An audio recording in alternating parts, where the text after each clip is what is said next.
সকলকে জয় যিশু।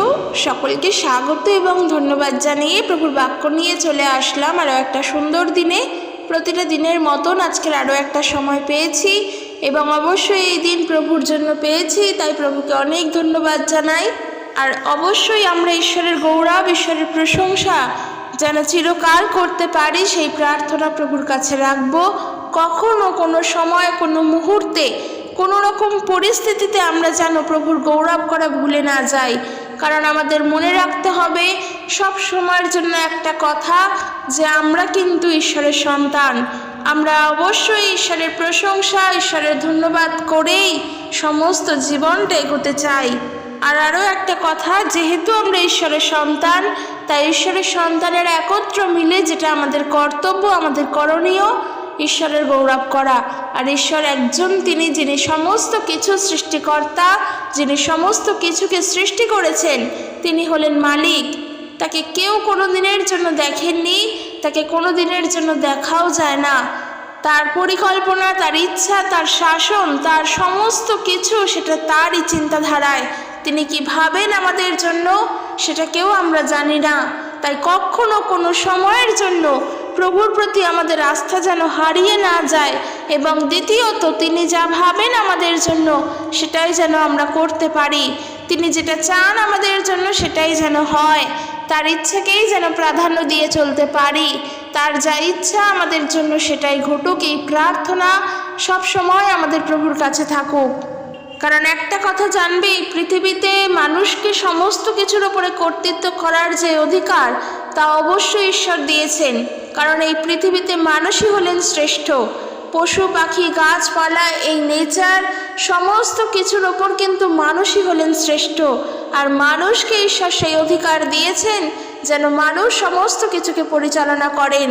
তবে বলার বিষয় হলো, এই মানুষের ওপরে কিন্তু একজন আছেন যিনি সমস্ত কিছুকে যেমন পরিচালনা করছেন, ঠিক একইভাবে মানুষকে পরিচালনা করছেন। আর তিনি হলেন সেই সর্বশক্তিমান ঈশ্বর, যিনি না থাকলে মানুষ আজ স্বেচ্ছাচারী হয়ে যেত, মানুষ নিজের রাস্তা থেকে হারিয়ে যেত, মানুষ নিজের পথে চলতে চলতে বিপথে চলে যেত। তাই তো ঈশ্বর আছেন, যিনি সব সময় আমাদের পথ দেখান, আমাদের বিপদে আপদে, আমাদের সুখে দুঃখে সব সময় আমাদের সঙ্গে থাকেন। তার ন্যায়, তার রাজত্ব, তার শাসন সর্বশ্রেষ্ঠ, তার উপর আর কেউ চলতে পারে না। কারণ ঈশ্বর হলেন সবার উপরে। তাই সর্বদা ঈশ্বরের আরাধনা করো, সর্বদা ঈশ্বরের ধন্যবাদ করো। তো প্রিয় বিশ্বাসী ভাই ও বোনেরা, চলো আজকের ভিডিও শুরু করব। তবে সেটার আগে আমি বলতে চাই, আমরা যখন এতক্ষণ ঈশ্বরের বিষয়ে জানলাম, ঈশ্বর সম্পর্কেই এত কিছু বললাম, তখন সেই ঈশ্বরের একমাত্র প্রিয় পুত্র, যিনি ঈশ্বরের প্রিয় পুত্র হয়েও ঈশ্বরের হয়ে না থেকে মানুষের কাছে এসে নিজেকে শূন্য করেছিলেন, আজকের কত মানুষ তার অনুসরণকারী হয়ে চলছে।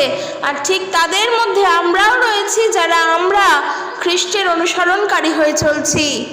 আর যখন আমরা খ্রিস্টের অনুসরণকারী, তখন নানা সমস্যার মধ্য দিয়ে আমাদের এগোতে হচ্ছে, নানা সমস্যার মধ্য দিয়ে আমাদের চলতে হচ্ছে।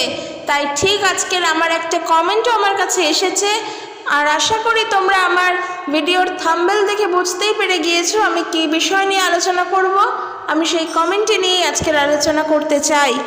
এক আন্টি, তিনি আমাকে জানিয়েছেন তার পরিবারে অনেক রকমের প্রবলেম হচ্ছে।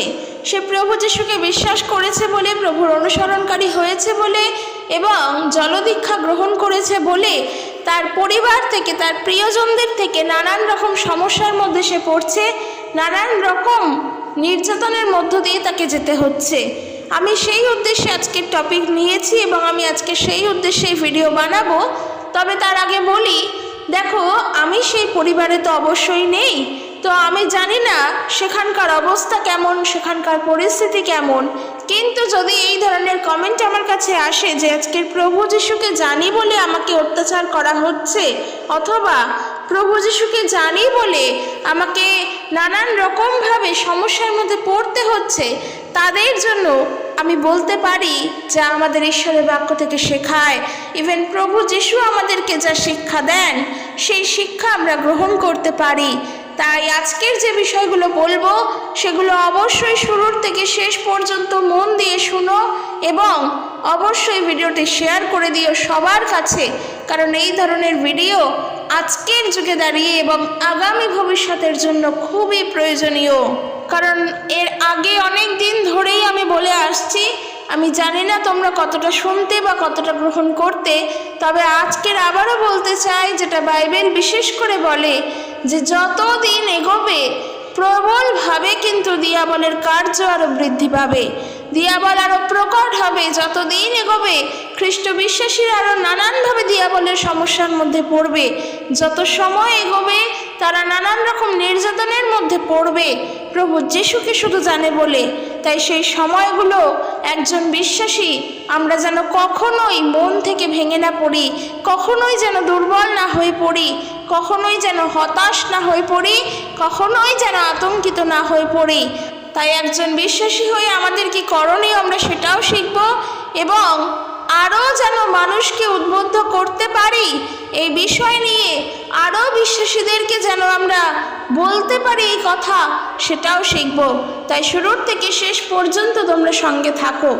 তো সর্বপ্রথম শুরুতেই আমি যেটা বলতে চাই, এইটা কোনো অসাধারণ বা অস্বাভাবিক কোনো ঘটনা নয় যে প্রভু যিশুকে জানি বলে আমাকে অত্যাচারিত হতে হচ্ছে এবং ভবিষ্যৎ প্রজন্মে আরও হতে হবে। এটা কোনো অস্বাভাবিক বা এটা কোনো বিস্ময়কর হতবাক করা বিষয় নয়। তার কারণ প্রভু যিশু তিনি নিজে যখন ছিলেন তখন তিনি নিজে অত্যাচারিত হয়েছেন। আর তিনি ছিলেন কবে? সেই আজ থেকে 2026 বছর পূর্বে তিনি ছিলেন। সেই সময় আমরা কেউ দেখিও নি, আমরা কেউ জানিও না। তিনি তখন নিজে অত্যাচারিত হয়েছিলেন আমাদের জন্য। আমরা এই কথা সবাই জানি, বাক্য থেকে পড়ে শিখেছি। শুধু তাই নয়, প্রভু যিশু তিনি নিজে বলছেন যে ঠিক যেভাবে আজকের আমরা আমাদের সমাজ থেকে, আমাদের পরিবার থেকে শুধুমাত্র প্রভু যিশুকে জানি বলে অত্যাচারিত হই, ঠিক একইভাবে একই রকমভাবে পূর্বে যারা ভাববাদী গণেরা ছিলেন তারাও কিন্তু ঠিক একই মতো সেই মতোই তাড়িত হতেন।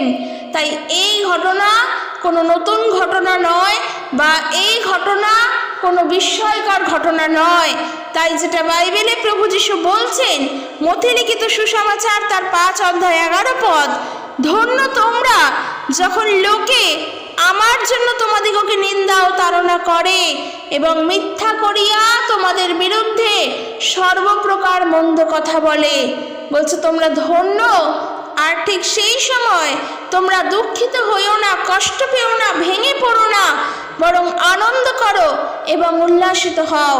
প্রভু বলছেন আমাদেরকে যেন আমরা সেই সময় আনন্দ করতে পারি, কেননা স্বর্গে তোমাদের পুরস্কার প্রচুর আছে। প্রভু এই কথা বলছেন, স্বয়ং প্রভু যিশু আমাদেরকে শিখিয়ে দিচ্ছেন যেন আমরা সেই সময় চুপ থাকতে পারি, যেন চুপ থাকি। এর পিছনে অনেক কারণ আছে। আমি বলতে চাই, যখন আমার পরিবার সর্বভাবে আমার বিরুদ্ধে চলে যায় শুধুমাত্র প্রভু যিশুকে জানি বলে, তখন সেই পরিবারে দাঁড়িয়ে আমি কখনোই ঝগড়া বিবাদ মারামারি করে তো দাঁড়াতে পারবো না। কারণ সেদিক থেকে দেখতে গেলে ঝগড়া করা, বিবাদ করা, দাঙ্গা করা, মারামারি করা এটা কখনোই ঈশ্বরের শিক্ষা নয়। আজকের আমার প্রভু যিশুকে আমি বিশ্বাস করি বলে আমার পরিবার আমার বিরুদ্ধে গেছে আর আমি আমার পরিবারের বিরুদ্ধে গিয়ে অশান্তি সৃষ্টি করছি, তাহলে আমি কিভাবে তাদের কাছে গিয়ে বলবো যে প্রভু যিশু অশান্তির নন, তিনি গোলযোগের নন, তিনি শান্তির ঈশ্বর? কখনোই পারবো না। তাই ওই সময়ের জন্য আমাদেরকে তো চুপ থাকতেই হবে, কারণ আমরা তখন সম্পূর্ণভাবে একদিকে চলে যাই আর আমার পরিবার তখন সম্পূর্ণভাবে আমার বিপরীতে চলে যায়। ওই সময় দাঁড়িয়ে তো আমাদের চুপ থাকতে হবে। আমাদের উদ্দেশ্য আছে, সেই উদ্দেশ্য তো আমাদের পূর্ণ করার চেষ্টা করতে হবে। আর উদ্দেশ্য হলো এটাই, যেন একদিন আমার পরিবার বুঝতে পারে তারা কার উপরে কেন অত্যাচার করছে, তারা কিসের কারণের জন্য এই অত্যাচার করছে, তারা কাকে তাড়না করছে, এই অনুতাপ যেন তাদের মধ্যে আসে। এই ইচ্ছা, এই উদ্দেশ্য তো আমাদের আছে।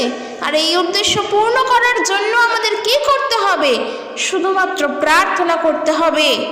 তার কারণ যখন প্রভু যিশু তিনি নিজে মানুষের জন্য দুঃখ কষ্ট ভোগ করলেন, তখন তিনি নিজে কোনো কথা বলেননি, তিনি নিজে একটা শব্দও মুখ থেকে বার করেননি, তিনি নিজে কারোর বিরুদ্ধাচরণ করেনি। তিনি যখন সমস্ত কিছুকে মুখ বন্ধ করে সমস্ত বিষয়কে চুপ থেকে সামলেছেন, তাহলে আমরা কেন পারবো না? তাহলে আমরা কেন পারবো না সেইভাবে চুপ থেকে সবার বিরুদ্ধে দাঁড়িয়েও প্রভুর গৌরব করতে? হ্যাঁ, এই সময় আমরা বলতেই পারি তিনি তো ঈশ্বর ছিলেন, তাই তার সেই শক্তি ছিল। প্রভু যিশুর বাক্য বলছে, যখন আমরা দুর্বল থাকি তখন প্রভুর শক্তিতে আমরা শক্তিমান হই। প্রভু যিশু নিজে বলছেন, যখন সমাজ অধ্যক্ষের সামনে তোমাকে দাঁড় করিয়ে দেওয়া হবে, যখন তুমি আমাকে বিশ্বাস করো বলে সমস্ত মানুষ তোমার বিরুদ্ধে গিয়ে তোমাকে বিচার সভার সামনে দাঁড় করাবে, তখনও তুমি চুপ থেকো। কেন? তার কারণ তোমার অন্তরে যেই আত্মা আছেন, সেই আত্মা তখন তোমার হয়ে কথা বলবেন, আর সেই আত্মা হলেন পবিত্র আত্মা। তাই খ্রিস্ট বিশ্বাসী হয়ে কখনো যেন আমরা অযথা গণ্ডগোলের সৃষ্টি না করি। খ্রিস্ট বিশ্বাসী হয়ে কখনো যেন কারোর সাথে আমরা বাগবিতণ্ডা, অশান্তি, ঈর্ষা, মারামারি যেন না করি, কারণ এগুলো ঈশ্বরের শিক্ষা নয়। আজকে তোমার পরিবার তোমার বিরুদ্ধে গেছে কারণ তুমি প্রভু যিশুকে বিশ্বাস করো বলে, কিন্তু তুমি যদি আজকের যিশুকে বিশ্বাস করো বলে ঝগড়া অশান্তির মধ্যে দিয়েই চলো, তোমার পরিবারের বিরুদ্ধে গিয়ে তুমি আওয়াজ তোলো যে কেন তারা তোমার বিরুদ্ধে যাচ্ছে, এবং তোমার পরিবারকেই নিন্দামন্দ করো, তাদের সঙ্গে অশান্তি করো, ঝগড়া করো, তাহলে তুমি প্রভুর সঙ্গে কোথায়? তুমি এইদিকে প্রভুর জন্য লড়ছো, কিন্তু তুমি অশান্তি করে লড়ছো। অশান্তি তো কখনো ঈশ্বর থেকে আসে না, অশান্তি তো কখনো ঈশ্বর চান না। তিনি তো শান্তির ঈশ্বর, তিনি তো সব সময়ের জন্য আমাদেরকে শান্তি প্রদান করেন। তাই তিনি যেমন শান্তি প্রদান করেন, তিনি শেখানো আমাদেরকে তাই যেন আমরা শান্তিতে চলি, একে অপরের সঙ্গে যেন শান্তিতেই চলি।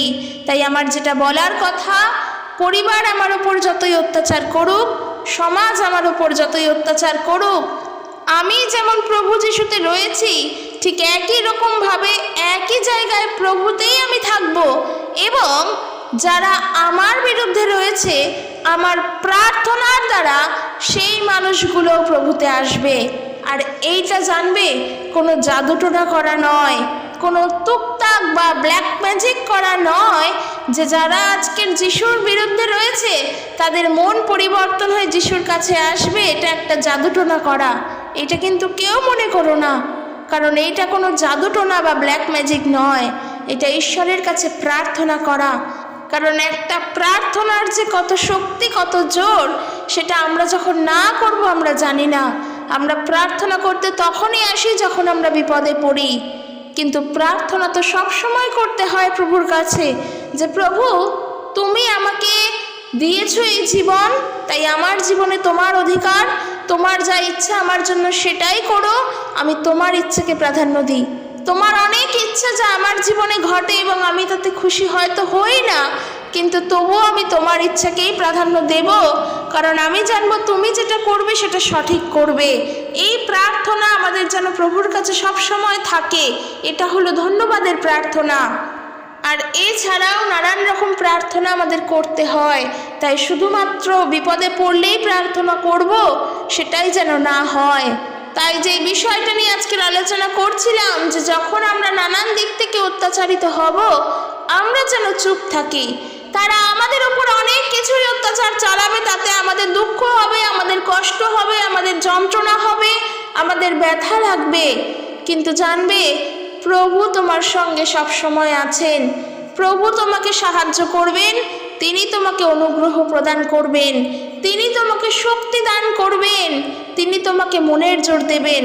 তাই যেটা আমাদের সবার আগে করা দরকার, বাইবেল পড়া, ঈশ্বরের বাক্যকে পড়া এবং প্রার্থনা করা, এটা আমাদের সবার আগে করা দরকার।